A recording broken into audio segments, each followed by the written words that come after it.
Di musim penghujan, BPBD Kota Prabu Muli lakukan patroli di wilayah rawan banjir dan koordinasi di Kelurahan Payu Putat untuk pemantauan debit air Sungai Lematang.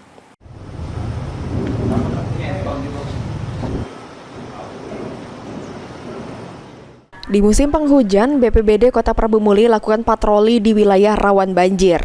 Untuk di Kota Prabu Muli sendiri, daerah Kelurahan Payu Putat merupakan daerah yang sering terjadi banjir yang dikarenakan daerah Kelurahan Payu Putat merupakan daerah aliran Sungai Lematang.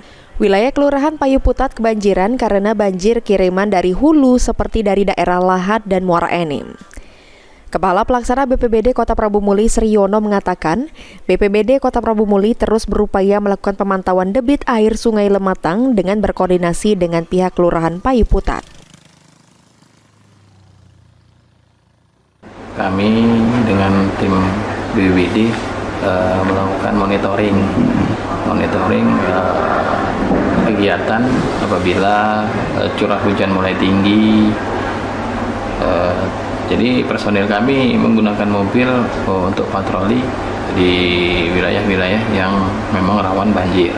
Itu di Kelurahan Payu Putat, Pak, itu kan daerah langganan banjir, Pak. Nah, terus gimana upaya kita itu, Pak?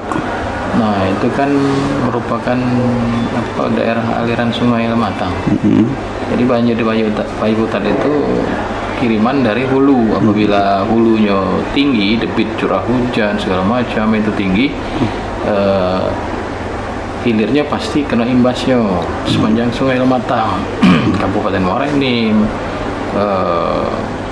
Kecamatan Gunung Megang, daerah Pali sekitar, Prabu Muli, terutama di Kelurahan Payu Putat, itu pasti terdampak luapan Sungai Lematang.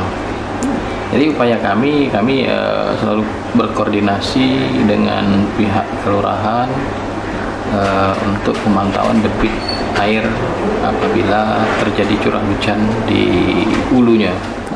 Anggi Perkasa, Pol TV.